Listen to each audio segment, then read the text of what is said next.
Bien, aujourd'hui nous allons voir la simplification d'une racine carrée.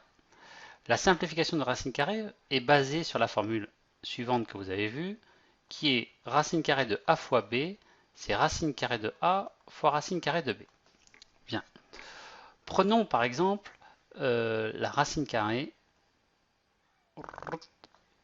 de 8. D'accord? Celle-ci ne se calcule pas de tête. Ok. Eh bien, nous allons décomposer le 8 en une multiplication.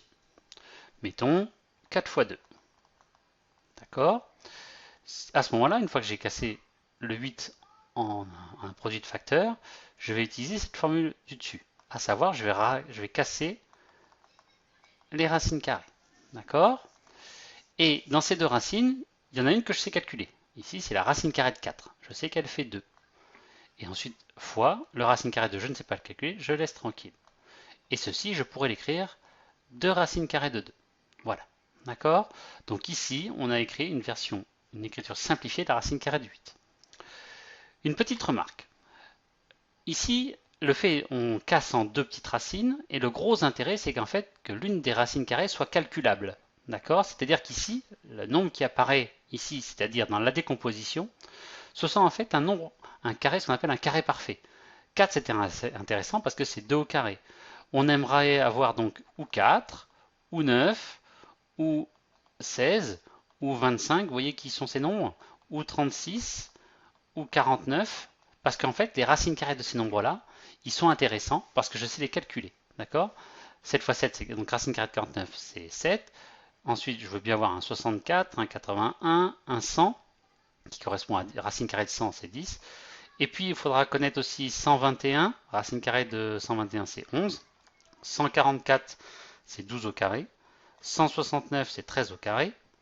196, c'est 14 au carré. Et 225, c'est 15 au carré. Donc voilà, toutes les décompositions que vous ferez intervenir doivent utiliser un de ces nombres-là. D'accord? Très important. Je vous donne un autre exemple. Racine carrée de 300. Ok? Première chose. Ah, ben je ferais bien un 30 fois 10. Ok? Mettons que je fasse 30 fois 10. Je me retrouve avec racine carrée de 30 fois racine carrée de 10. Et puis là, coincé parce que racine carrée de 30, je ne sais pas calculer, racine carrée de 10 non plus. Et oui, c'est pas un des nombres de la liste ici. D'accord? En revanche, si 300, je le vois plutôt comme un 100 fois 3, à ce moment-là, je casse en racine carrée de 100 fois racine carrée de 3.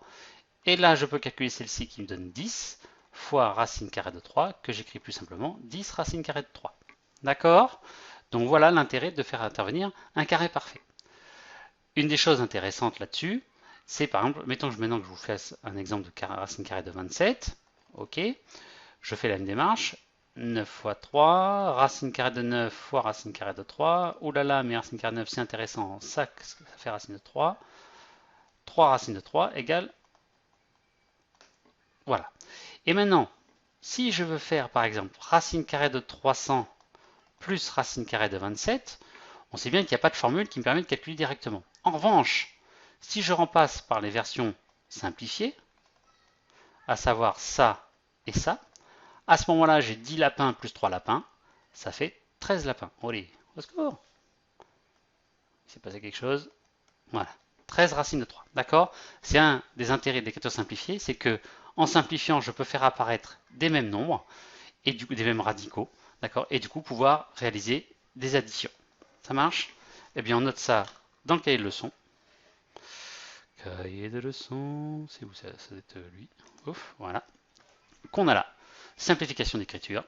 Je donne l'exemple de 50 en faisant 25 fois 2. D'accord? Je rappelle ici les carrés parfaits. 4, 9, 1. Je montre ici pourquoi il faut utiliser un carré parfait, parce que si je fais 50 en 10 fois 5, je suis bloqué. Et je vous redonne un exemple avec racine carrée de 27. Voilà. Et maintenant, à tout à l'heure pour les exercices.